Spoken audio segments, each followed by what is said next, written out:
Hi guys, so what I have here is a green Play It Loud DMG Game Boy modified with an IPS LCD featuring the OSD functionality, as you can see. And the cool thing about the OSD functionality is that you can adjust the color palettes on your own. As you can see here, there's color 0, 1, 2, and 3 to any colors you want. And this Game Boy features 1, 2, 3, 4, 5, 6, 7, 8 built-in color palettes on this IPS LCD with the OSD functionality. While the DMG OSD IPS LCD features 8 built-in color palettes, FunnyPlaying's DMG Retro Pixel, on the other hand, although I haven't done one on the DMG, I have done the Retro Pixel FunnyPlaying IPS LCD mods on the Pocket and Lite.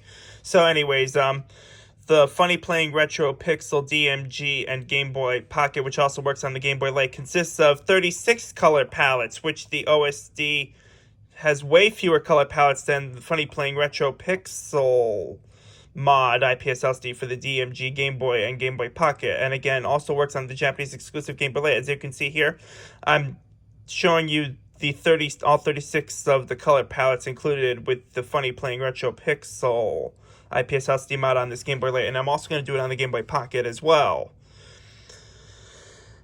The FunnyPlaying Retro Pixel IPS LCD mod for the DMG Game Boy Pocket, as well as the Game Boy Lite, consisted of 36 color palettes compared to the DMG OSD IPS LCD mod with 8 built-in color palettes. As you can see, with the DMG Game Boy with the OSD IPS LCD, the Game Boy Pocket with the FunnyPlaying Retro Pixel IPS LCD, as well as the Game Boy Lite with the exact same mods, the Game Boy Pocket, the max brightness on all of these look about the same to me. Whereas the minimum brightness level, the Game Boy Lite appears to have the dimmest out of the three, while the DMG OSD IPS LCD and the FunnyPlaying Retro Pixel IPS LCD are slightly brighter than the dimmest brightness setting on the Game Boy Lite with the FunnyPlaying Retro IPS LCD. Because I compared and contrast the three Game Boy Classic IPS LCD mods, and as mentioned before, the OSD IPS LCD mod consists of 8 color palettes built in, which is 24 color palettes fewer than the FunnyPlaying Retro Pixel variant. In this video, I'm going to upgrade the IPS LCD variant to a different one, and that is it's going to have the TV out function using an AV cable, as well as the fact that the new IPS LCD kit is going to have 36 color palettes built in instead of just 8, like this one right here. So, yeah. I'm going to be doing a mod process to make this Game Boy DMG Ultimate with the TV out mod. So, enjoy this mod process. The first thing I'm going to do is take apart this DMG Game Boy, which I'll take out the 4 AA batteries. And now there are 6 tri-wing screwdrivers here, so I'm going to take all 6 of them out. Okay, that's one.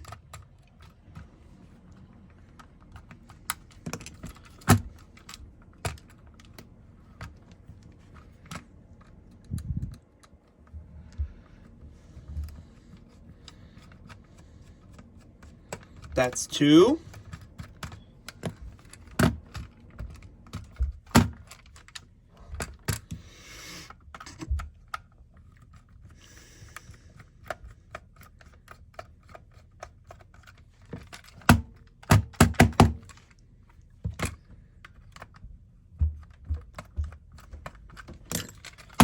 That's 3.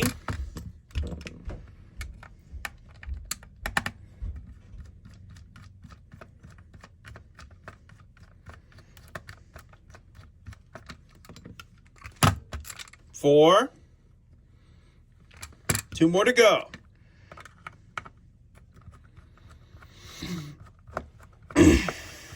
5.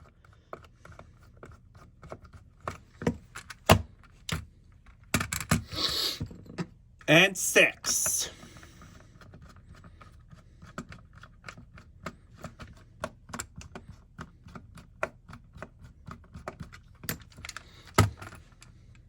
Now let's disconnect the ribbon here. I'm going to take out all 4 of the screws right here. That's because I'm going to be installing an aftermarket shell for this mod. And so far I took 2 out just now and 2 more to go. And as you can see, these green and blue wires are for the internal Pro Sound mod. If you don't know what the internal Pro Sound mod is, it basically removes the hiss or hum when using the DMG with headphones. So anyways, all the 4 screws are out, and now I can safely take out this back PCB. And the power switch as well. Now it's time to put this old shell aside. And this up there, the back PCB up there. So now I'm going to focus on the front piece. So there are 6 Phillips screws here. That's because I'm using the OSD IPS LCD mod PCB board.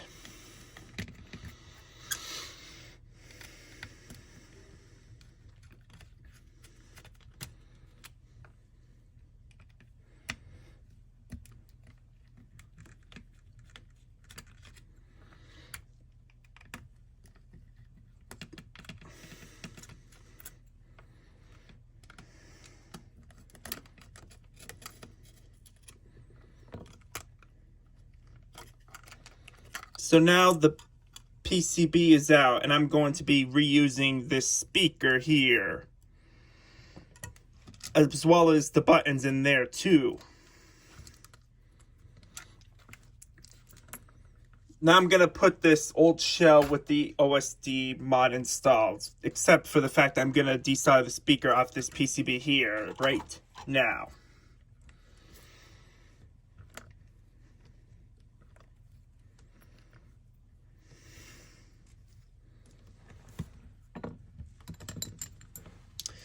So for now, I'm going to retain the original dark gray buttons that originally came with this green Play It Loud DMG for the aftermarket shell.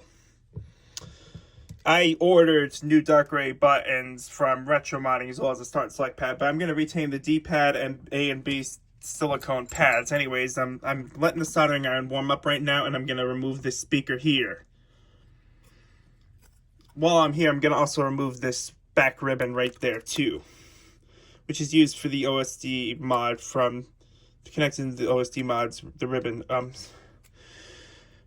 Connecting the ribbon is used to connect from here to there, the back of the PCB I'm talking about. Anyway, so don't really care about the speaker right now, so I'm gonna desolder it. The soldering wire iron's starting to warm up, so it's almost time to let the solder melt on there. Get the speaker out in no time.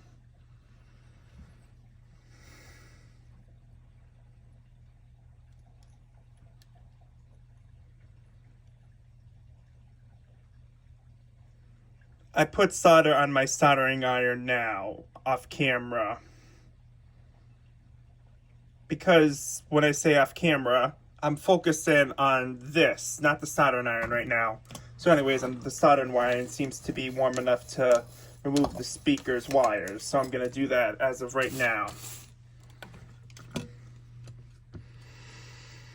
Okay.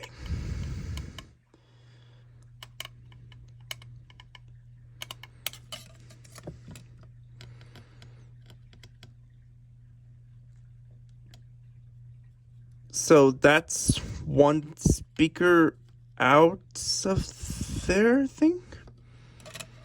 The wire out. Okay.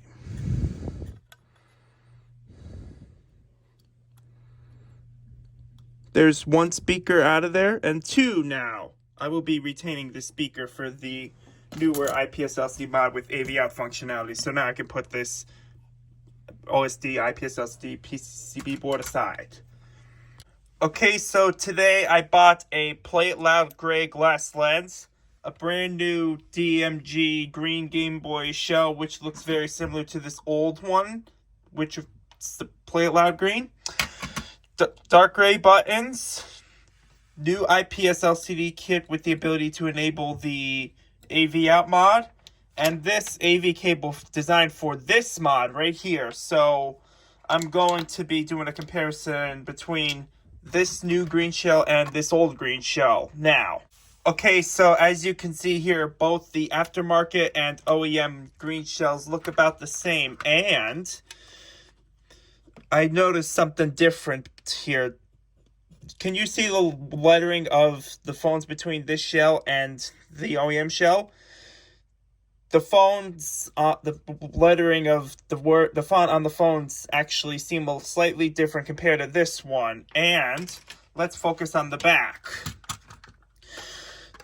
Here's the OEM Play It Loud green back shell and the new one. As you can see here, the serial number embossed lettering is super different. It's 100% different, as you can see here. While this one does have the CENGS mark, the aftermarket shell doesn't have that. So the battery compartment insides look exactly the same to me, as well as the battery covers, except that the aftermarket shell does not have the H1 printing on there. So yeah. Now I'm gonna get ready to trim the new aftermarket shell to fit this brand new IPS LCD V5 in there with the ability to have TV out. So enjoy me cutting up the shell and fitting this new screen in. To cut the shell to fit this IPS LCD in there, I'm going to be using my flush cutters, and I'm going to be removing the 2 post screws as well as this one wall right there where the power switch goes, as you can see here. Very simple cutting, it seems, huh? So now I'm going to be using a craft knife to shave this wall down a little bit here.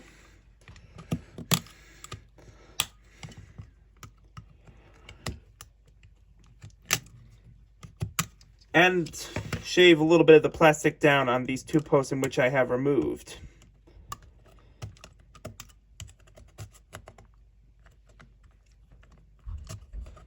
So now I'll be using a piece of sandpaper to make the cut spots smooth.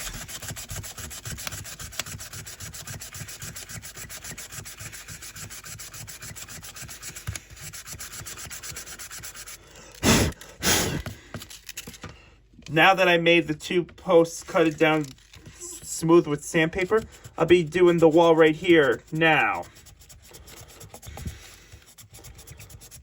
All of the cutted stuff and shaved down plastic, which I used flush cutters and a knife, are now smooth because I sanded it down with sandpaper. Now I'm going to test fit the IPS LCD in there. And it fits. So let me test it with the bracket now.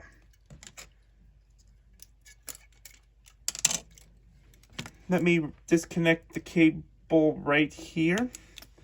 As you can see, I disconnected the cable from this PCB board, and now I'm going to test fit it into here.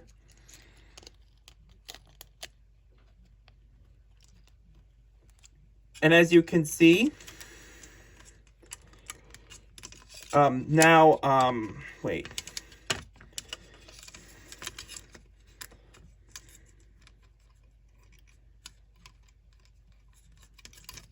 The bracket fits in there now, but I don't have, wait, no. Let me try again. Okay.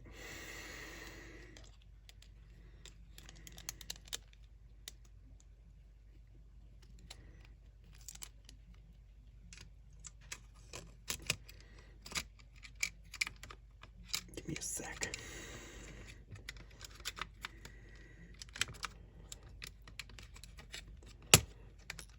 Now, as you can see, both the LCD and the centering bracket together fit in there perfectly now.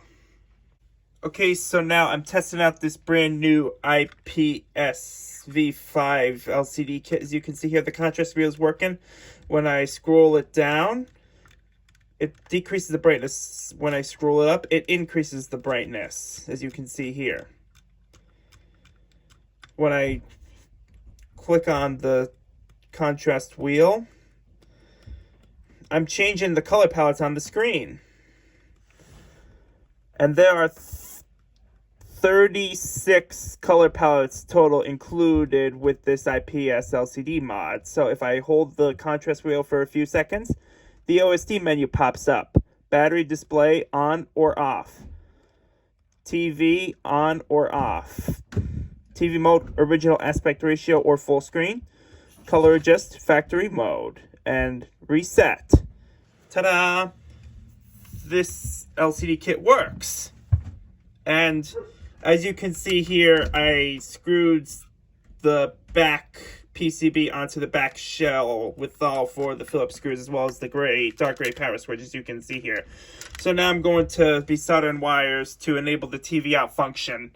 Okay, so I soldered in the wires for the AV out mod. Black is for ground, which goes from here to the ground point on the PCB board, and AV goes to here to the pin 3 of the link port connector. So ground is black wire and AV is green wire. So I also installed the speaker off camera for this new PCB board, and now I'm gonna deassemble this Game Boy off camera now. Okay, so now I finished this mod off camera. As you can see here, this unit does work now.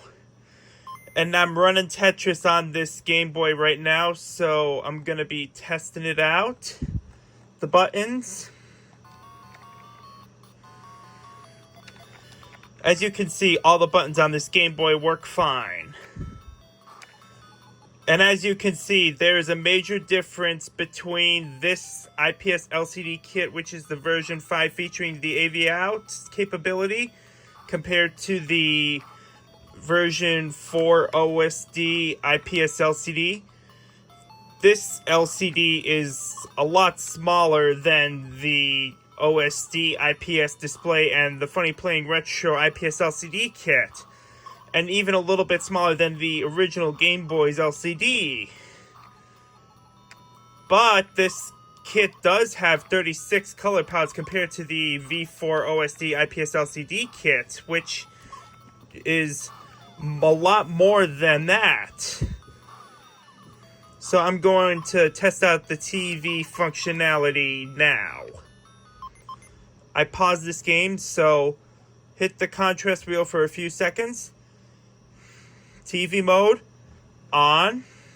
And now if I hook up this link cable right here, but first I gotta take off this cover, which is made to protect the link port from getting dirty or damaged or something. And now the headphone jack. Ta-da!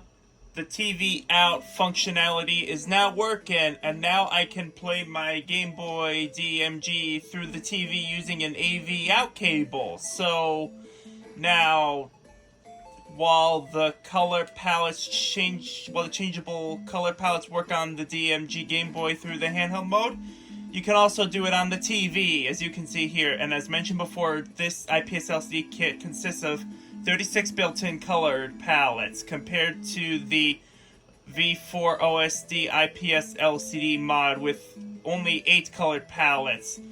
And there's also 36 colored palettes included for the Retro Pixel DMG Game Boy, even though I have never done a Retro Pixel IPS LCD mod made by FunnyPlaying for the original DMG Game Boy. So far, I only did the OSD IPS LCD mod, and this new one here, V5, which features AV out mod. So now to go back to handheld mode, you hold the contrast wheel for a few seconds, and you turn it off. As you can see, the Game Boy is now running back to handheld mode. There's something else I want to mention for this TV mode. As you can see here, the screen is set to original ratio, but now if I put it in full screen, this fills the screen up and the Game Boy screen is now stretched, as you can see. Now to put it back in original aspect ratio, you do this, and ta-da, it's now back to aspect ratio, which refers to the screen on the TV. To change the color palettes on the screen to make it your own, you hold the wheel for a few seconds and you get this OSD menu. Go to color adjust, and as you can see here, there are 4 colors here. So I'm gonna make the screen palettes look like that of an original DMG Game Boy.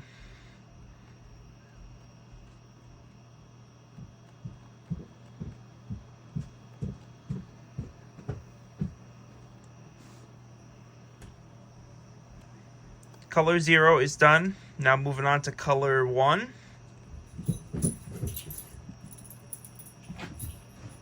Color 1 is done. Now color 2. And finally, color 2 is done. Now let's move on to the last one, color 3. And ta-da! I made the screen palette customizable, and now it looks like the colors of the P screen original Game Boy.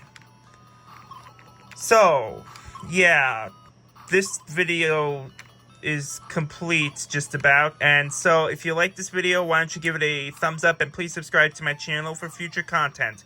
Thank you for watching. Goodbye.